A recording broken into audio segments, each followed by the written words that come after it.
We are live. Hey, hi everyone. Hey, hi. This is Loser Leaves Wrestling. This is Loser Leaves Wrestling. This is the weekly wrestle. This is the weekly wrestle with the Loser Leaves Wrestling crew. My name is Red. Episode 5. Episode 5 of the weekly wrestle. Your source for all wrestling news and gossip. My name is Red Jefferson. I'm here with Roy Oswitz, and as always, we got Tam in the booth. How are you doing, Roy? Hey, man, I'm good. I just realized this as you were doing the intro. I'm going to do something really special for us. Do I know what that is? No clue. But in 5 weeks, when we get to episode 10, I'm going to do something really special for us. Do you know why? Why? Because the very first thing, just to give a quick LLW history lesson, the very first creative endeavor you and I ever had was the Tower of Power Wrestling Hour, our podcast. Sure. And we started talking about all these big ideas. We had all these things and eventually became a TV show. But all I ever said to you is, I just want to get to 10 episodes. I just want to get to 10 episodes. We got to 9. We got to 9 episodes. And then we both just crumbled. We just did not. Oh, yeah. We started doing a TV show. Yeah, that was almost a decade ago. Yeah.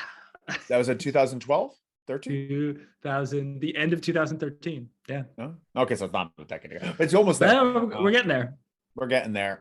Hey, welcome to the show. This is like our spot for weekly wrestling news, but also we talk a little bit about what's happened this past week. This past woo-woos and what's. I talked to Moet this week, and we're going to talk big news coming up on the horizon. We're going to talk about Moet Jaswal, the illustrious Moet Jaswal. Is maybe making some moves back to the LLW shows. I'm so excited. Very excited. Chica Marks writes, "Ooh, a treat from Roy." Yeah, you're damn right, Chica Marks. Chica Marks was at GCW recently and took some great footage. Everyone follow Chica Marks on Instagram. Yes. Give Chica Marks a follow and a like. So let's. I missed the woos and whats of AEW Dynamite this week, and we had a big night. A real quick recap because there's not much to talk about Rampage.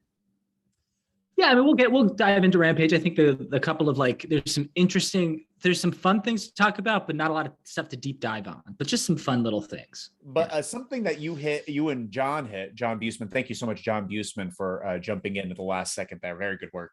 Something you two hit on was the fact that with that match and having it start off at the beginning of the show, like with a main event, you have an idea, it's going to be 20-30 minutes left.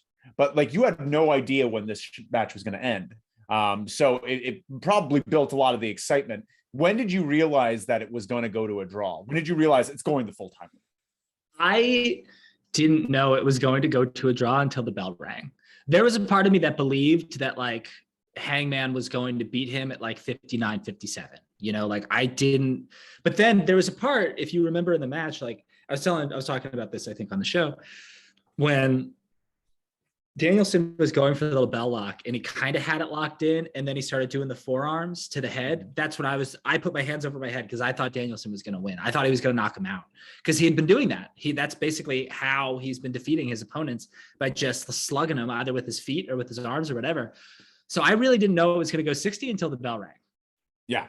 Yeah. I actually kind of had it a little bit spoiled for me because of, I had it spoiled because of TikTok and fucking Bubba Ray, fucking dude, like literally the TikTok started like, they went to a draw. Like, you fucker. Why would you start the TikTok like that? Did Bubba Ray hate it? No, I didn't even finish it because I sped past it, but he just ruined it for me. But that being said, very interesting show. Very interesting show. We're going to talk about some of that show, specifically MJF in the news today. We're going to talk about. Did you like the match? Which one? The 60-minute draw. Oh yeah, it was a great match, amazing match. Love it. Would like to see more of it. We're gonna see more of it because there's gonna be a rematch, which I'm very excited about. Very, very good. Let's quickly talk about Rampage before we get into this news stuff. Did anything matter? Yeah, I mean, just to go through it real quick. I mean, your opener is the Bucks, Adam Cole and Bobby Fish versus Best Friends, which this incarnation is Rocky Romero, Trent, Chucky, and Orange Cassidy. And for me, this was important for a few reasons. One, the winner, first of all, Trent got the win over Bobby Fish, which ties me back to the promo, the very brief promo that the Bucks and Cole did on Dynamite, saying he's got a special surprise, which I think, and then them losing on Rampage leads even more to Kyle O'Reilly in my head. Yeah, I think that's really going to happen. That's one. Two, Trent looks great. I thought Trent looked really great in this match. What I like about Trent too, the little things are, he's got the shaved head now. He's not really smiling. He's very serious. He's very stoic, which is hard to be with Chuck. Cause I feel like Chuck is like, hey, come on, we're doing the thing. And he's like, I'm very serious now. I don't know if you noticed. And he's also like, his tights still have like designs on them, but there's no longer like Bill Murray knee pads. There's no he's like a much more serious professional wrestler. And I think this is leading to the ascension of Trent.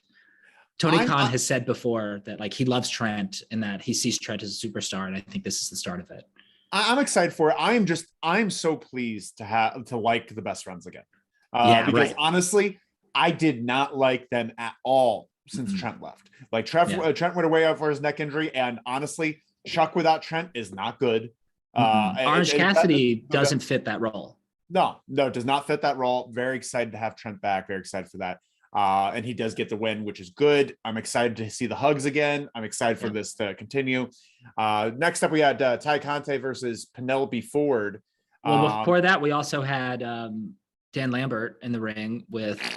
You want to skip over that completely? It's just I liked Dan Lambert, but he has nothing to say anymore.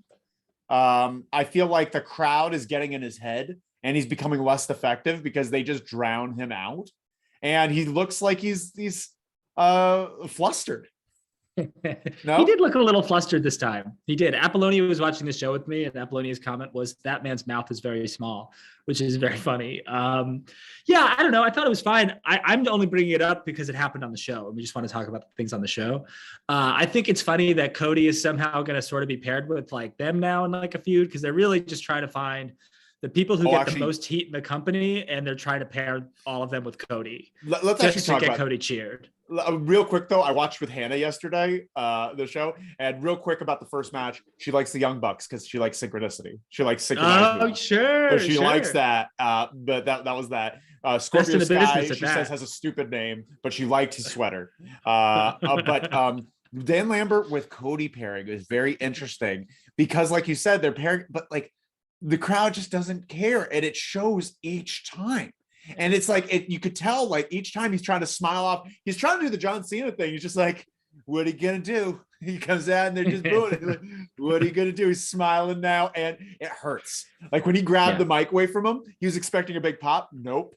When they grabbed it back, there was no reaction. This was dead. This was the biggest reaction might have been for Dustin. Well, I mean, Sammy Guevara got a big pop, but Dustin got a huge pop too. And Sammy's going to get hurt by this.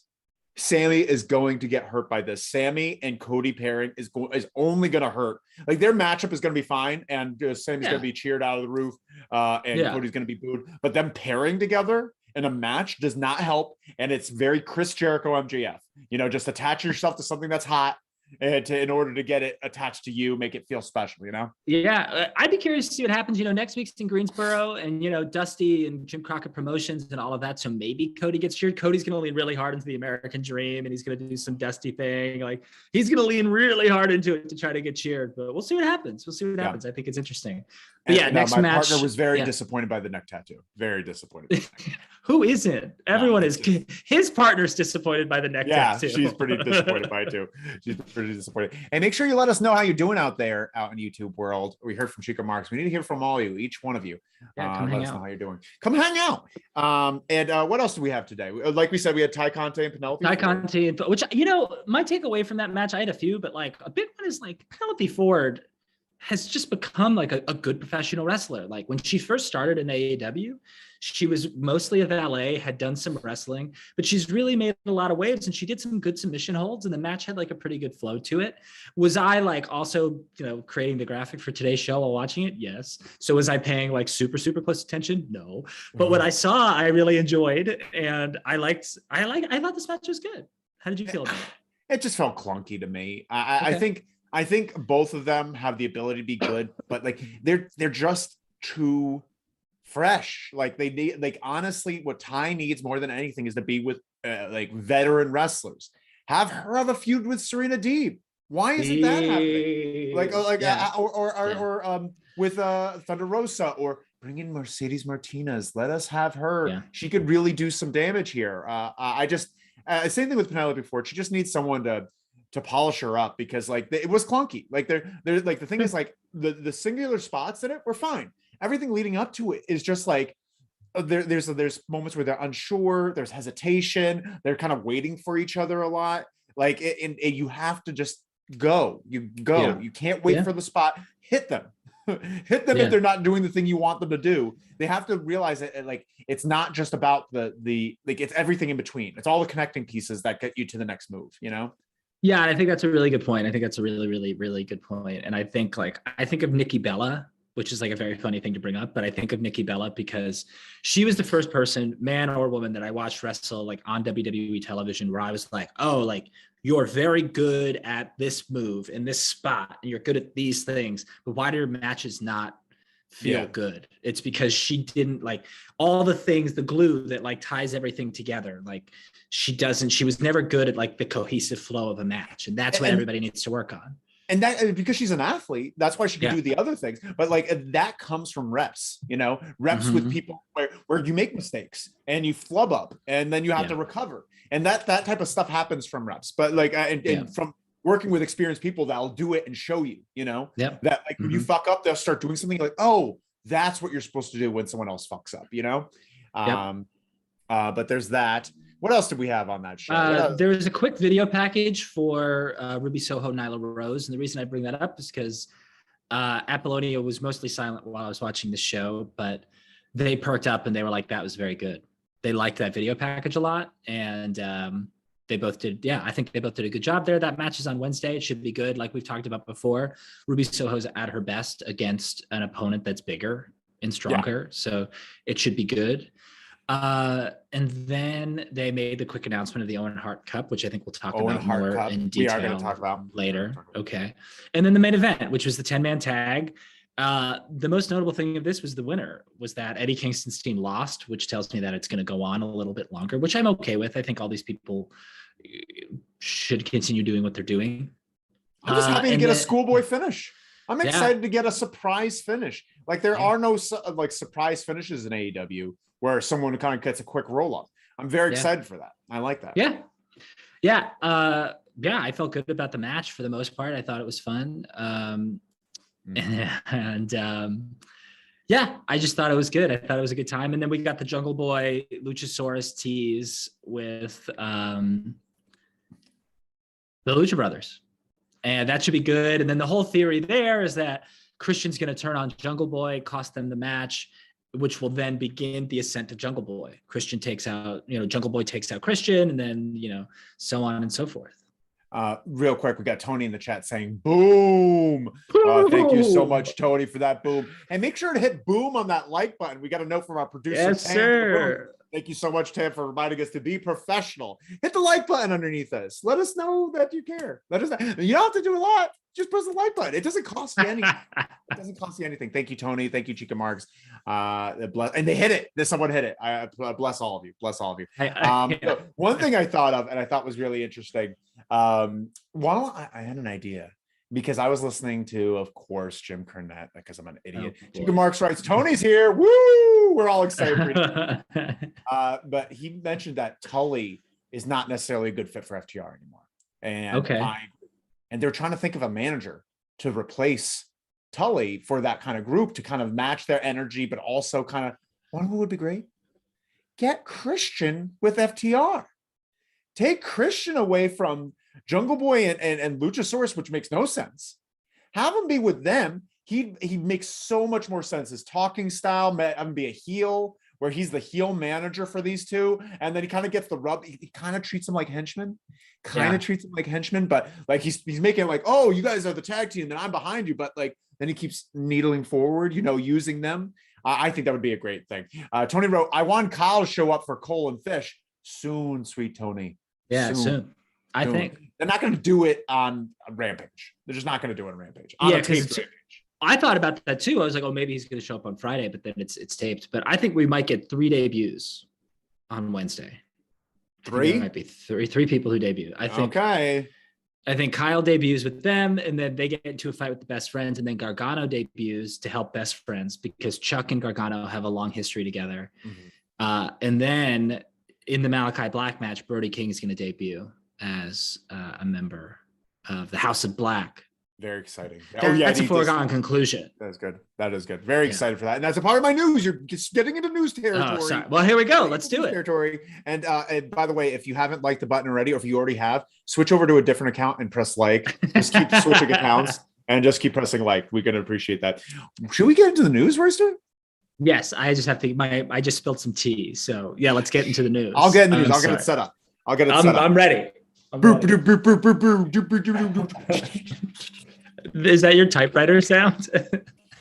This is the breaking news. This is the news you can't lose. And there's the first picture. It's there, everyone. This is the top story. This is the news from December 12th to December 18th. Hannibal Bloodhunter, I think his name is. Is it Bloodhunter Hannibal or something? Well, he stabbed a ref in the forehead. He stabbed a guy in the forehead in a match. So he was having a match with Carlito. And apparently Carlito didn't want to get blood that night, understandably. And this guy apparently needs glasses. And this whole story, he has a whole reason, but apparently we see him stabbing this ref in the head, breaking an artery, and it wound up all over the news sites. It became a pretty hot topic to talk about. We got everyone giving their 2 cents from Will Ospreay to The Miz. Essentially, the guy said that it was an accident. He didn't realize he was stabbing him. He was wearing a mask and he needs glasses. So like he couldn't really even see.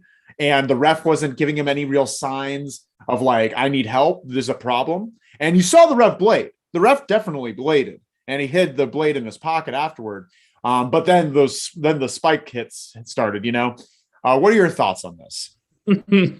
I also read an account written by another referee that was at that show, and they had said that it was pretty obvious that he was also kind of like intoxicated and like not doing well backstage leading into this match. Hannibal.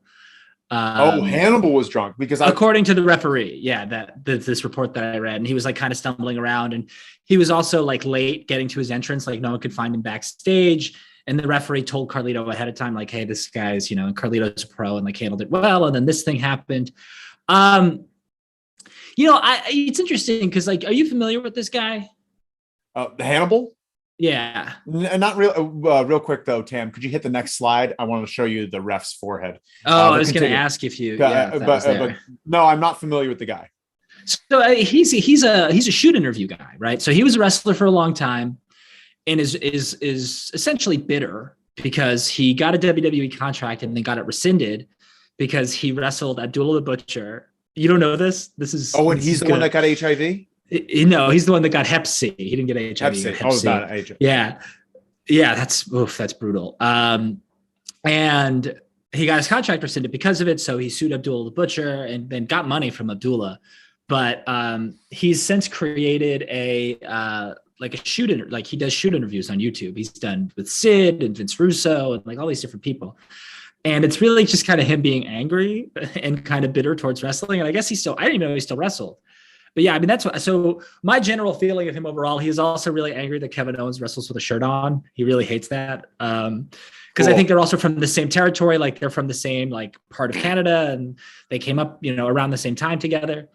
So, I mean, he's not like the happiest of guys in the first place. So like, to me, and this is just me, his credibility is very strong in the first place. And then to read that account of the referee, and there is no real excuse for doing what you did here. Like there is no excuse for it. It was irresponsible. It was, I don't know. I didn't hear about the drinking thing. We got some comments here. First thing, Chica Marks writes, y'all do spill the tea, but not supposed to literally.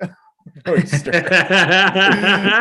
We do spill tea. We do spill tea because the library is open. A lot of RuPaul's Drag Race. Joe Ghost 856, welcome to the chat. Writes Fortnite ? Yeah. Sure, man. Well, if you really like Fortnite, you should check out Tam's show on Twitch. I don't remember your Twitch. If you could message your Twitter handle, we would love to say it out loud. Yeah, I do have Twitch handle. But yeah, very excited. Fortnite. He does a lot of Fortnite. Tam does. I was just watching it this morning. Did I tell you I was watching Tam's Fortnite? No, was it great? Great. It's beautiful. He's very good at Fortnite, but also the setup he has. Very good lights. He has an overhead for his keyboard and his mouse. Very professional. I could get some lighting advice from him because I just got this thing like just hanging out over here. We get all our advice from Tam. Tam is keeping the rudder in the water. That's what he's doing.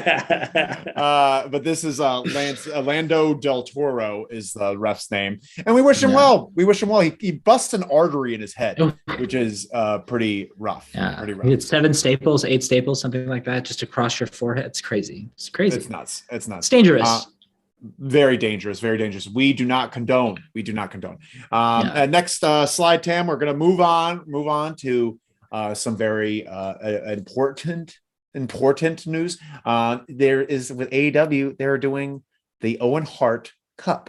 Owen Heart Cup. It's going to be a both men's and women's tournament. I believe it's going to be in May. That's the running time frame that I heard, and it's all very exciting. The trophy is going to be called the Owen, and they're going to be making video packages for Owen Hart. Those of you who don't know, Owen Hart died tragically in 1999 from a tragic fall from the rafters while doing a stunt where he was a superhero flying from the ceiling. He fell 60 feet to his death into the ring. Pretty nuts. Amazing wrestler, amazing person. Everyone loves him.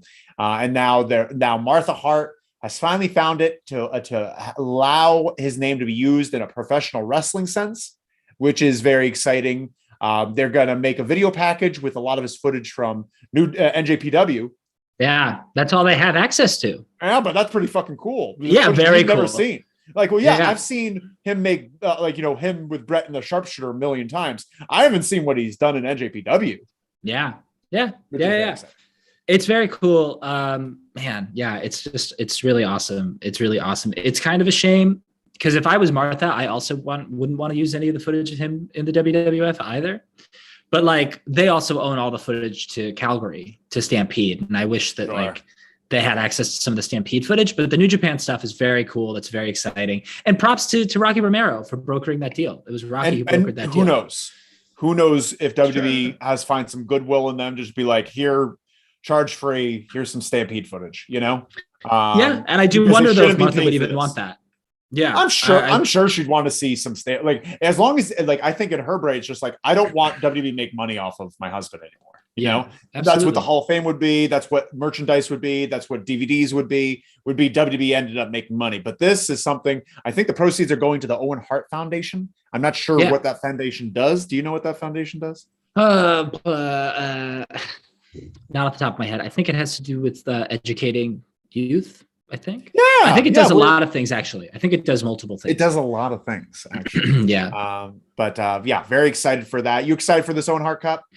I think it's fantastic. Something that I was going to bring up from like a wrestling standpoint is I think it's really smart that they don't rush it. I think it's great. And like, it's one of those things where we could talk about like predictions for winners, but like May is already far away, but in like AEW land, it's like very far away because so many things happen so quickly.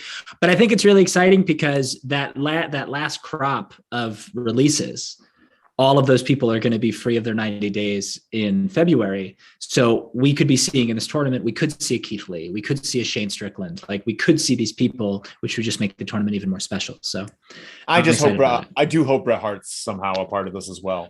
I don't know what their relationship is like. It's Martha rocky, but like I think a lot of everyone in the Hart family has a rocky relationship with everyone. I could see them coming together for this. This seems like I wonder because Bret's been a huge proponent of Owen Hart, being in the Hall of Fame, and Owen. They did release a DVD of Owen like a few years back, which I think is strange. But did they? Yeah, they did. They did. Yeah. Oh. With a documentary and some matches and stuff. And I don't know how they have access to that. Very interesting. But we'll keep you updated on how this goes. Next up on the news, hit that next photo, Tam. Thank you so much. We've got Kevin Owens. He is reportedly Kevin Owens, everyone's favorite Kevin Owens, part of the Mount Rushmore of wrestling group with the Young Bucks and Kenny Omega. Adam Cole. And he is looking like he's staying in WWE for another few years. He has apparently re-signed with the company for a multi-year deal. And to be honest, I kind of get it. It's killing me with these pictures. I shouldn't watch the live stream because that's what I see. These images. This is what you can expect more from Kevin Owens and WWE with his new multi-year deal. A lot of pies in the face. Yeah. But he's going to stick with them. Honestly, though, might be for the better. Tell me your thoughts on this. AEW is congested. And Adam Cole went there, and if Adam Cole went there a year ago, he'd be champion by now. Adam Cole came here now, and he's kind of just like, of course, he just got here maybe 2 months ago. But it's everyone who's coming into the company is just kind of like, I don't want to say background, but they're all a part of the soup, which is nice, which is really good. But in WWE, he has the ability to be featured. He has the ability to get they've treated him well. They've treated Kevin Owens fairly well with how they, for a guy that wears a t-shirt to the ring and is kind of chubby, he's gotten WrestleManias. He's been in main events. He's won championships. It's not a bad idea, right? Yeah. No, I mean, look, what it comes down to. What it comes down to at the end of the day is, I don't know if you've seen the details of his contract, but he's going to be getting $2 to $3 million a year. Stay where you are. If they're going to give you $2 to $3 million a year, just stay where you are. And AEW, honestly, there was word that they wouldn't be able to match what they were offering. And that makes sense. They can't give everybody $2 to $3 million a year. They just can't do it.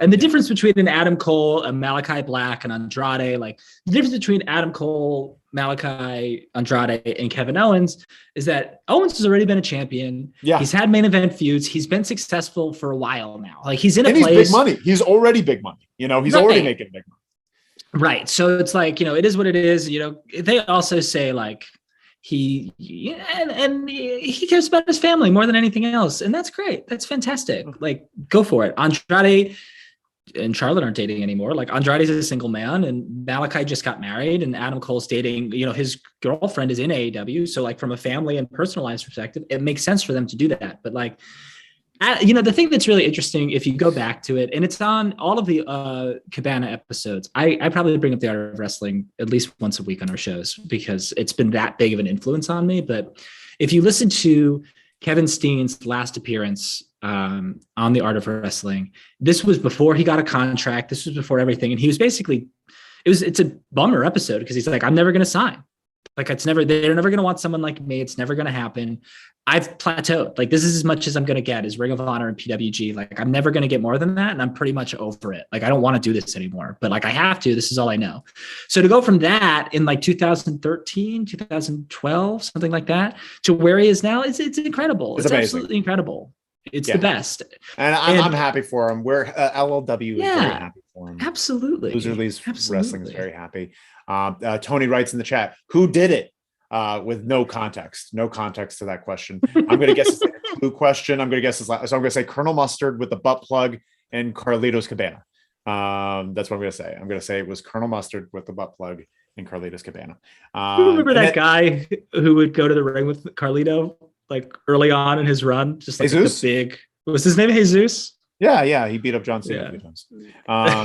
Then Tony writes again, KO can go anywhere on the card. He could go anywhere on the card. He could go anywhere in wrestling right now. It's very he's got options, but he's sticking with there, and I'm happy for him that he has all the security. And if you just joined the chat, maybe you should hit that like button underneath us. Maybe check right over here at the subscribe button right there. It's right there. It's touching my shoulder. I wonder if I'm hitting it. I'm going to find out in a few seconds what I see. I don't see it. We won't be able to see it until we'll all look. Any other things with Kevin Owens before I move on?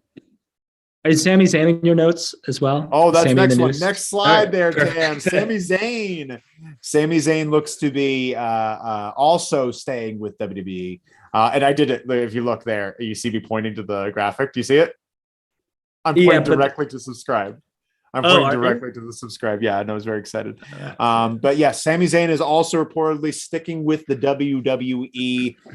This has not been confirmed. This has not been confirmed yet. We're still hearing word, but it also looking to be a multi-year deal as well. He is in a program with Brock Lesnar currently. He's doing stuff with Brock Lesnar, and it's getting high watches on their YouTube channel. Some of the highest stuff are the moments with Brock Lesnar and Sami Zayn. And also he's in a featured spot too. Does it really make sense for Sami Zayn to leave when you have a program with Brock Lesnar, no matter what it is?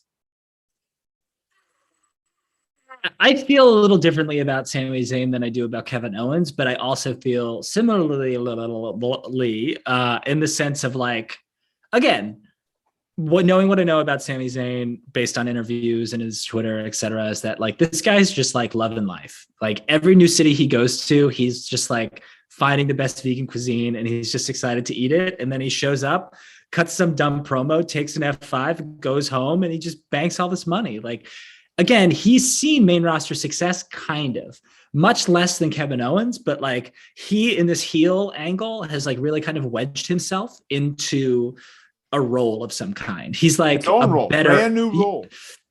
Yeah. I mean, he's like the shitty heel that always gets beat, but at the same time, like he's better at it than like an Elias or someone else. Yeah. And because of that, he's getting more screen time and he's getting more credibility.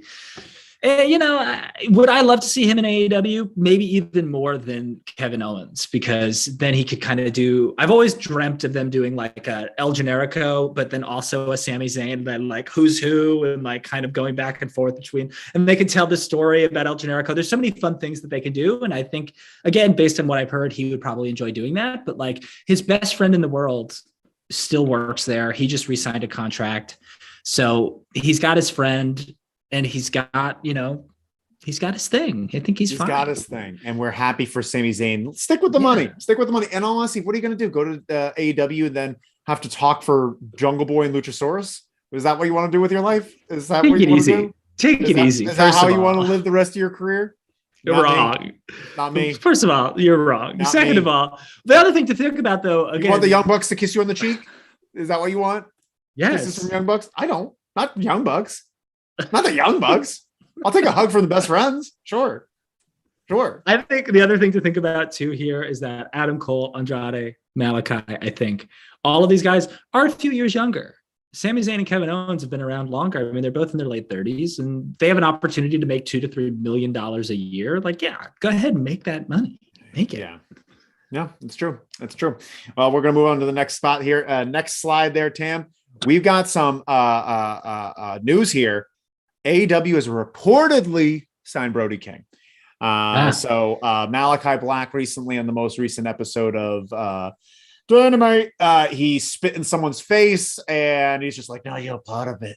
You're part of the House of Black. And we didn't say who that was, but we're assuming it is Brody King. They have a tag team in PWG and they're good friends. And honestly, he fits real good with Malachi's aesthetic, right? You hear what he said? in the promo after he said, "Now you're part of it"? Did you hear what he said? No. He said, "With me, you'll be more than a king." Ooh, that's pretty good. That's Brody King? pretty good. That's pretty good. Brody King? Me and Brody King are close personal friends. Yeah, I was gonna say close personal best friends. You looked at my story the other day. He looked at my story, and then I reached out to him on Instagram and said, "Hey, I don't know if the rumors are true, but if they are, congratulations. If not, please ignore this." And he ignored it. So maybe it's not true. Maybe it's not true. I'm thinking it might not be true now, because why would he ignore me? Swizz writes, "Hello, lads. Swizz. UK flying in hot from the UK. Swizz. Everyone Coming give through. Hong Kong to Swizz." What? So maybe it's not Brody King. Maybe it's Jerry the King Lawler. But real quick about this fucking. Maybe it's Kenny King. This mist in his fucking face. I'm sorry. I am over the mist. You have to decide what its purpose is. Is it to mind control people? Fine. Use it that way. Spit in their face and now they're a part of your legion. Cool. Is it blinding them? Sure. Fine. If you get in front of me, he shot that mist from 6 feet away. Like, remember when he shot the mist to Julia Hart? It was terrible. It was terrible. I'm over the mist. You're over the mist? I'm into the mist. And I'll tell you why I'm into the mist. I'm only into the mist if on this Wednesday's Dynamite, Julia Hart and potentially Brian Pillman Jr., who we may talk about in a minute, shows up. It is part of the House of Black, because I like the idea that once he spits the mist in your face, you're evil now. I would love that. I would love that, but let's have some consistency with it. Let's have that be the case. And what? Put them all. Take fucking Brian Pillman too. Take him too. He got spit in the face. Well, that's what I'm saying, guys. On Dynamite. But Pillman was like, Griff, I don't know. Maybe we shouldn't. I don't know. So maybe it's because he's turning evil, or that's because they're like, you suck. We want to keep you off television, and we're going to break up the Varsity Blondes. Who knows? Chica Marks writes, "Haha, Brody sent a clear message." Thank you. I think he did as well. I think he is not joining this company because why would he? Why would he ignore me? Like, why? Because I asked him to if it wasn't real. So he's listening. Chica Marks also right. He was excellent with PCO last night. They should both go to AEW. PCO. I honestly, I like PCO a lot. I really like PCO, but he's getting a little older.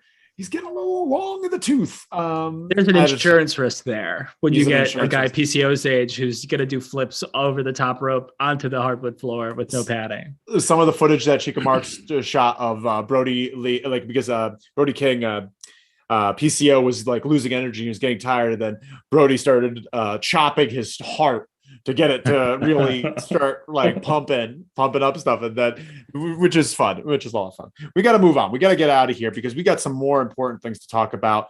Next slide there, Tam. MJF wins his third Dynamite ring. And that's just part of the news with MJF. He won the third time Dynamite ring. I'm not sure why they did this, but they did. And also WWE and the TV partners with WWE are very interested in MJF. And he's been jumping on this saying bidding war of 2024. So it's very interesting to see what's happening. Do you see MJF making a move to WWE once 2024 hits? I think anything's possible.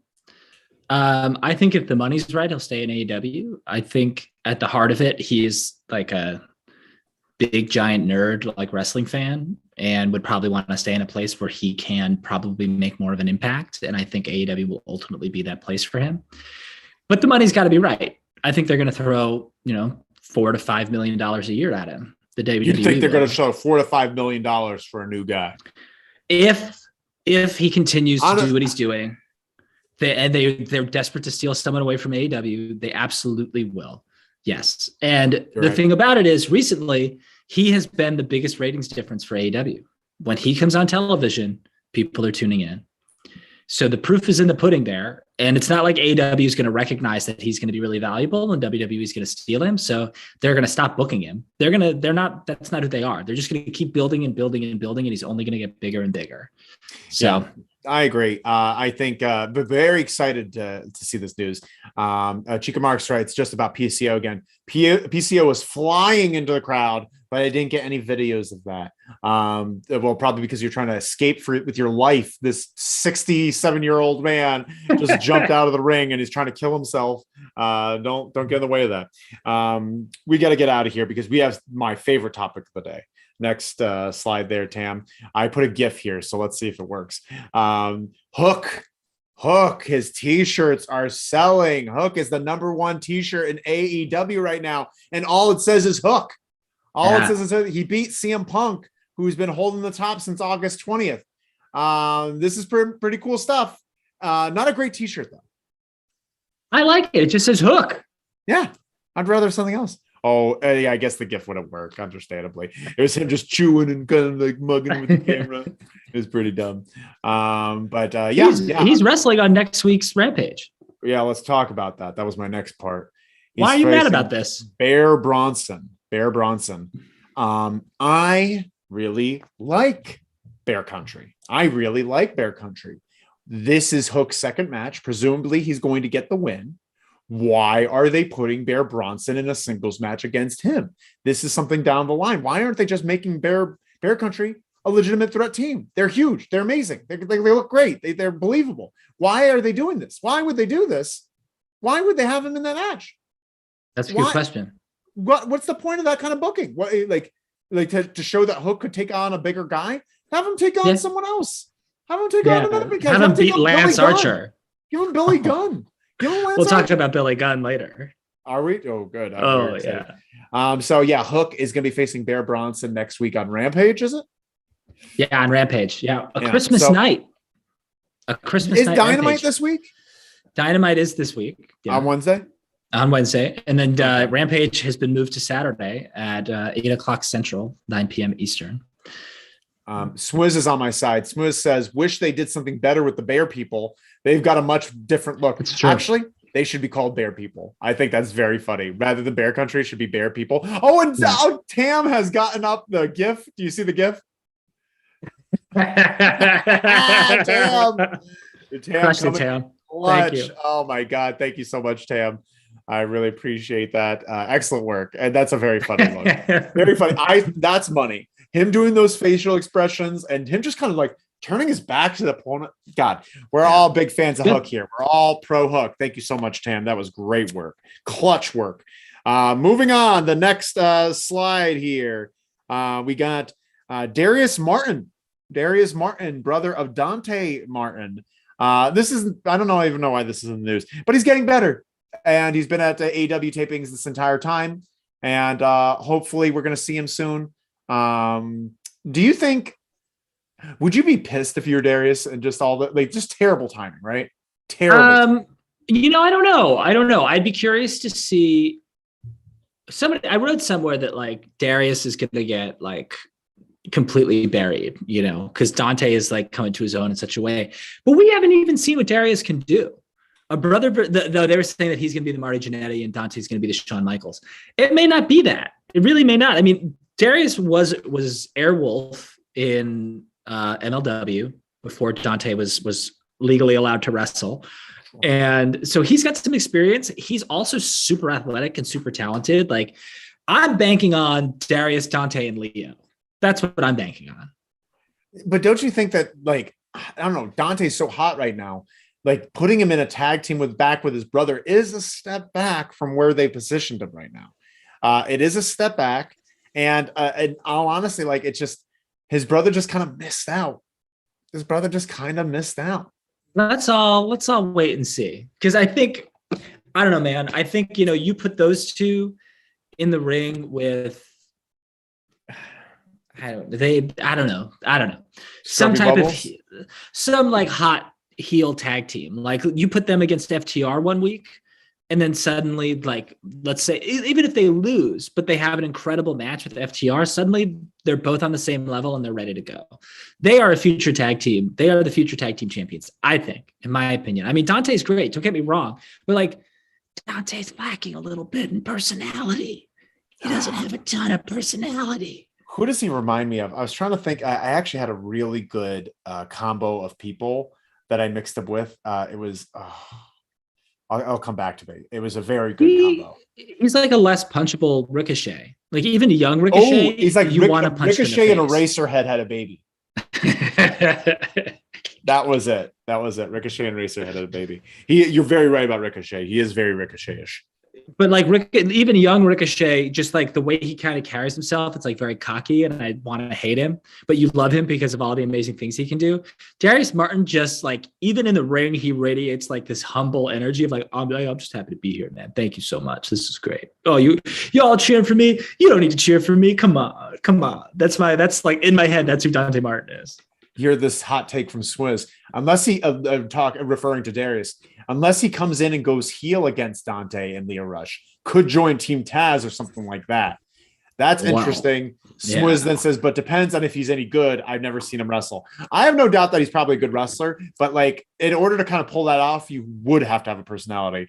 And honestly, your brother, it doesn't look like it's good in your genetics. It doesn't look like you've got Taz. If Taz is you're talking, if you've got Taz and Ricky Starks, like if you're between the two of them, I mean, it kind of and Taz has done a great job of getting his people over. Hey, don't blame Taz. Don't blame Taz for that. I will blame Taz. Taz is too busy getting his own shit over. Oh, Orange and Black, FTW. Oh, it's fine. We'll let you. You're just talking about yourself the entire time. Get out of here. Moving on. Next slide here. We got some sad news.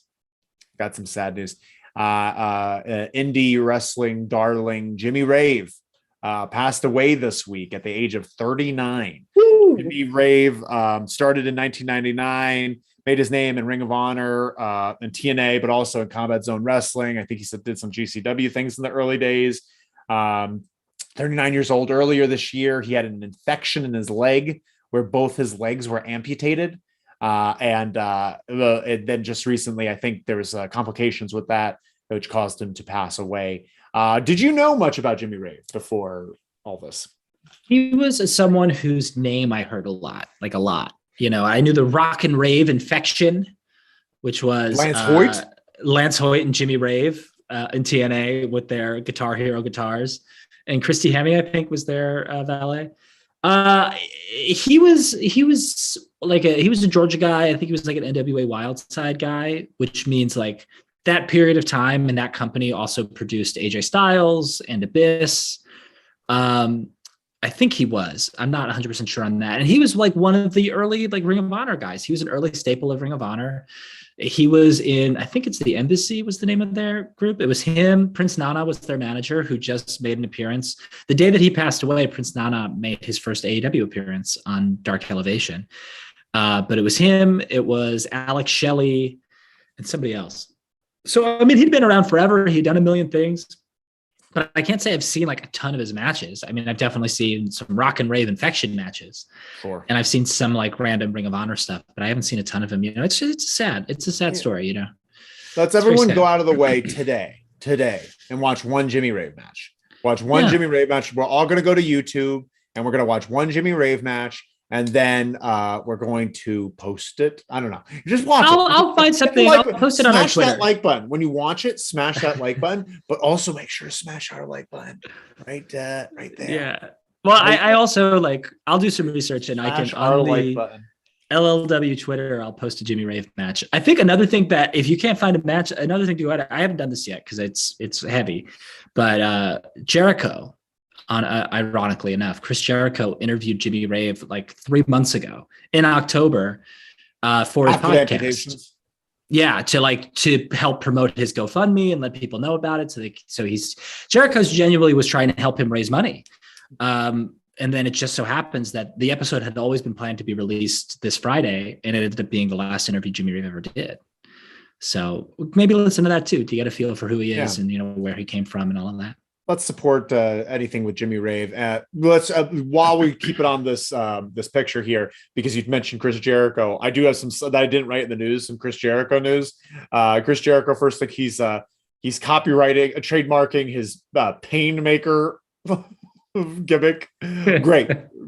And also, congratulations. He's out of the hospital. He was in the hospital in the UK, but he can't sing. He can't sing.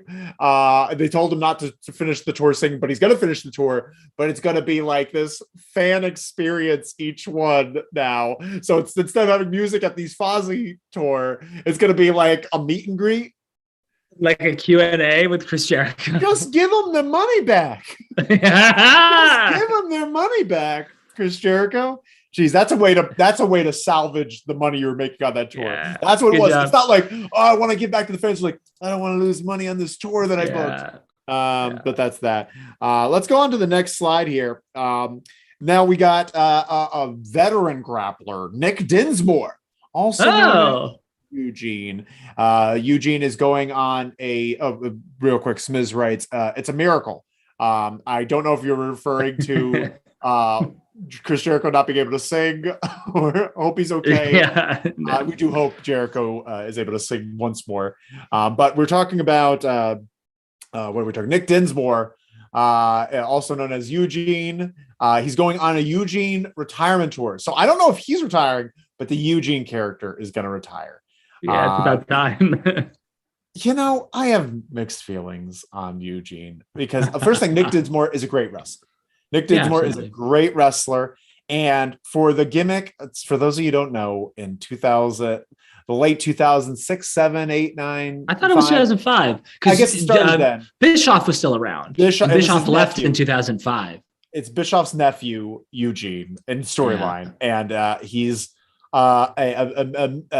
emotionally handicapped or intellectually handicapped, or sure. Yeah. And he's and his whole gimmick was that he just loved wrestling. He's a handicapped guy that loved wrestling, and he loved like The Rock and Stone Cold and Hulk Hogan. He loved all the wrestlers and just wanted to be like them.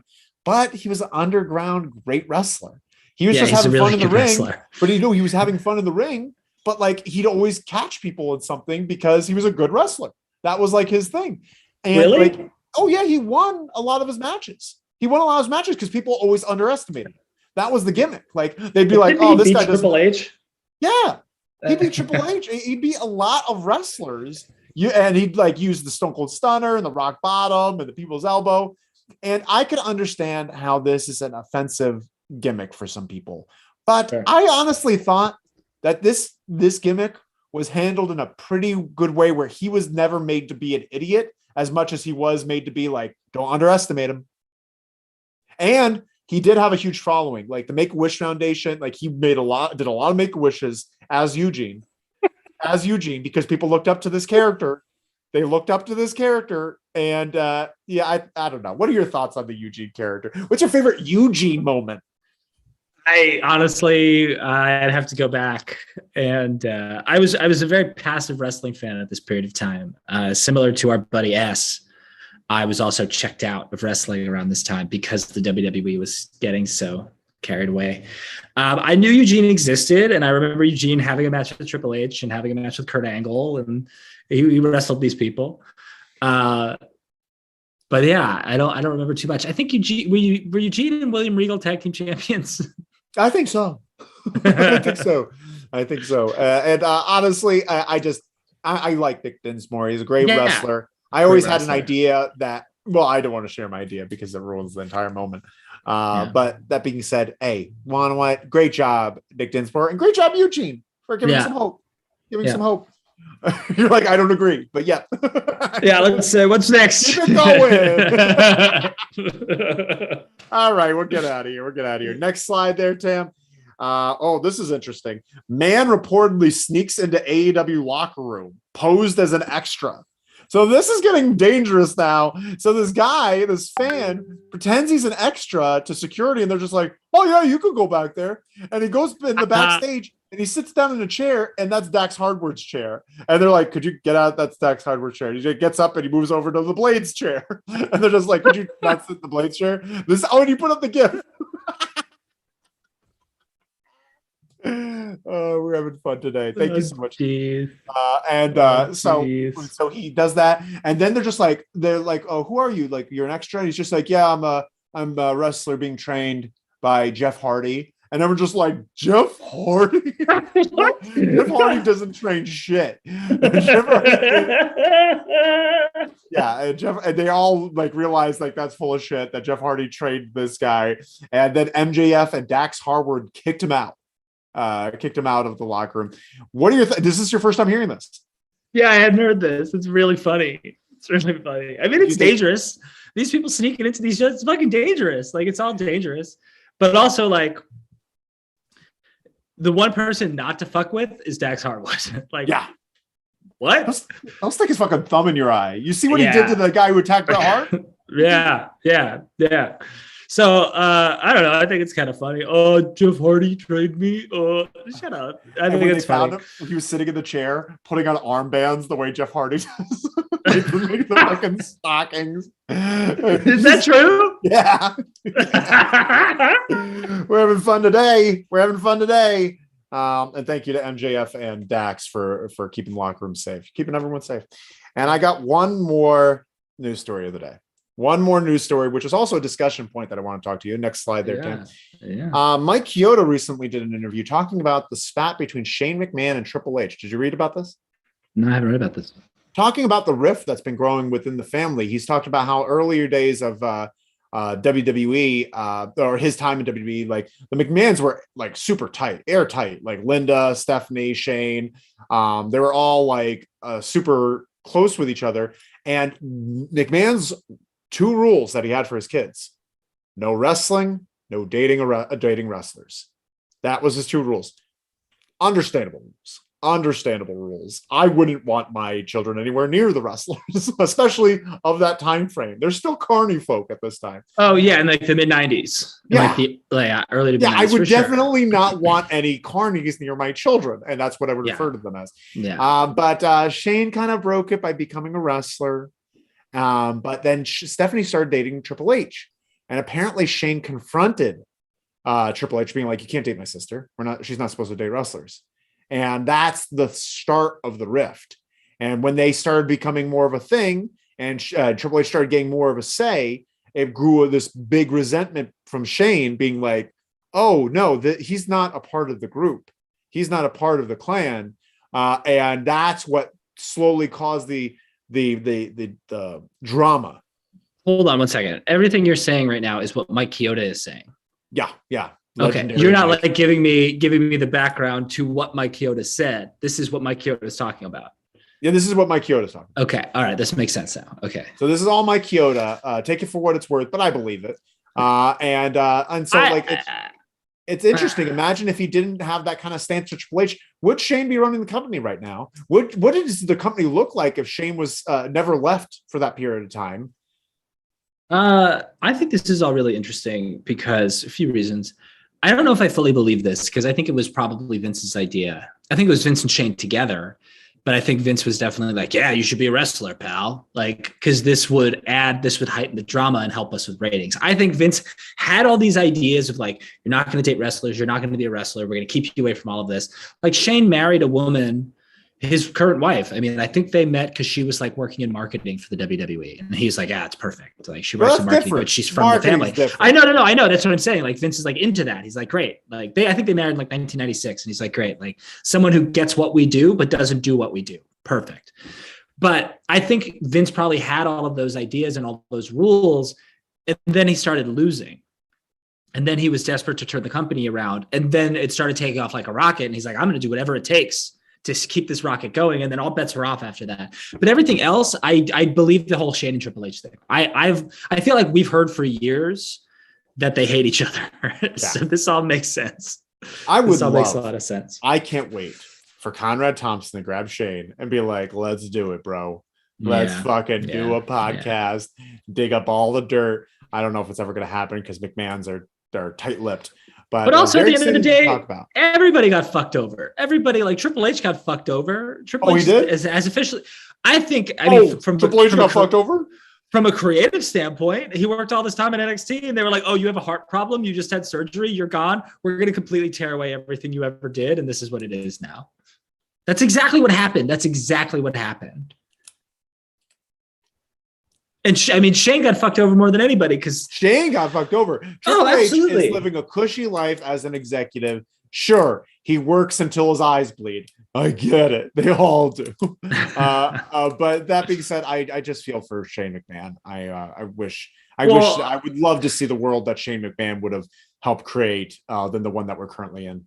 The tragedy of it is that WCW, when it was purchased, was supposed to be Shane's. Like Shane was supposed to take over WCW and run WCW, and it was supposed to be a completely different promotion from the WWE. That didn't happen. And then he pitched to his father internet-only content of ECW, like an internet-only show in 2006 that was going to be the relaunch of ECW. And Vince was like, wow, that sounds great, pal. And then eventually that became WWE ECW because Vince took it over and wouldn't let Shane do it. Like, were you doing that because you love WWE ECW? Oh, love WWE ECW. Love it. And that is why most of all, like they got like Shane got fucked over like 3 or 4 times. You know, and it's a shame. It's a shame, Shane. It's a shame. It's a shame, Shane. It's a shame. And that's all the news that I got. That's all the news, even though this wasn't really even a news article as much as it was gossip, but I saved those for end. Yeah. But that's the end of the news. Do we have any tweets of the week, or we do other juicy goss? I have 2 tweets. I should have shown this other tweet that I loved of Fox News wrote an article saying that AEW's ratings are slipping. Have you seen this? Yeah. And then Tony Khan tweeted them back and roasted their nuts, which you love to see it. You love to see it because Dynamite has beat all of AEW shows in the ratings over the last 6 weeks, which is great because for a while Tucker Carlson was always number 1. So my tweets, though, we're going to keep it light this week from Billy Gunn. Billy Gunn loves the Ass Boys. He loves it. So the first tweet is someone random tweeted who was lonely like me. And then Billy Gunn responds and says, not me. I have the Ass Boys with me all the time. Is that just a random person? Who's excellent. Yeah. Just a random person, just that's like a random person, which is so. Is his name really Kip Sop? That's his real name. That's his shoot name. Yeah, it's Kip Sop. What a dumb name, Kip Sop. Say that quietly. Yeah, and then the follow-up tweet, Tam, if you want to go to tweet number 2, Austin Gunn is outraged by the Ass Boys. He hates it. He's so mad about it, and he's constantly tweeting about how mad I love he is like a good portion of our coverage on the Weekly Wrestle is Ass Boys talk. I don't think we missed a week the past 4 weeks of it's all like since episode 1 of the Weekly Wrestle, we've been talking about Ass Boys. I'm keeping a close eye on the Ass Boys. Oh, here we are. And then the second tweet, so Austin Gunn, first of all, his Twitter name is not Ass Boy, which is hilarious. And he says, Dad, stop egging them on. And Billy Gunn's response, Billy Gunn just says, son, just embrace the assness. He's right. He's right. They should just embrace the assness. Yeah. Billy gets it. That's the badass BillyGunn. That's badass. He has the cool one. That's the thing. It's cool to be that Mr. I don't know what it is. Is it cool to be Mr. Ass though? Badass Billy Gunn. I don't know. Yeah, sure. But they're the Ass Boys, which is so funny. Not Ass Boy. That's not Ass Boy. So funny. We didn't get to talk about this, but just it came up real quick. Did you see this thing about Brian Pillman Jr.?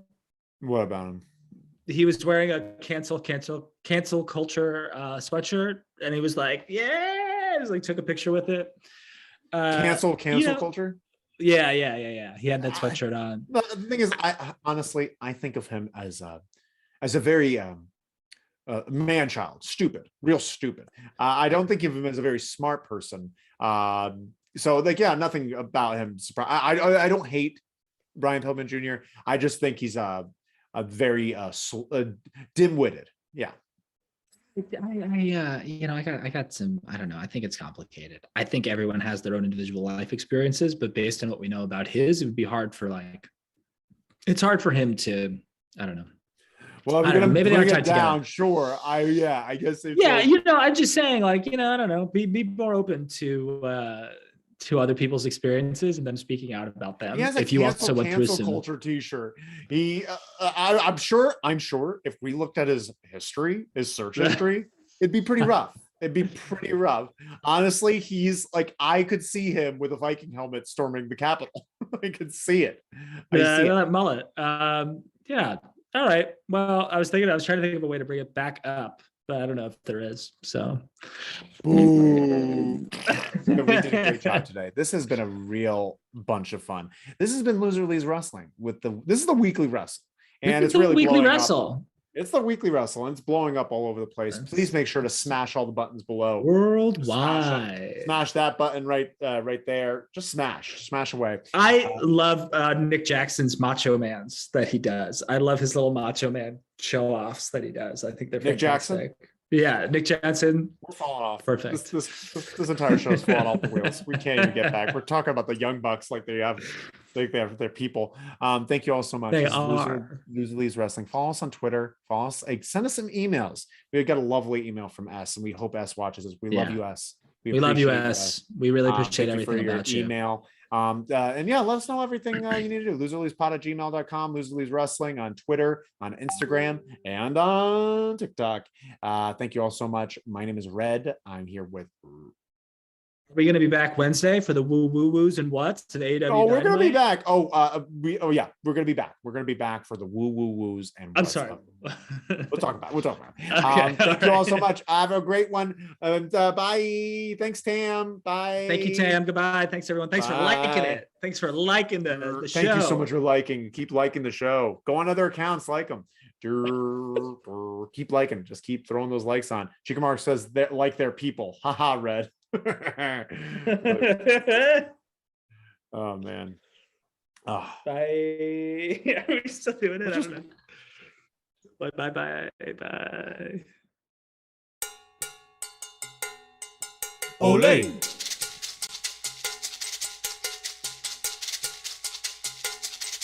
Ole.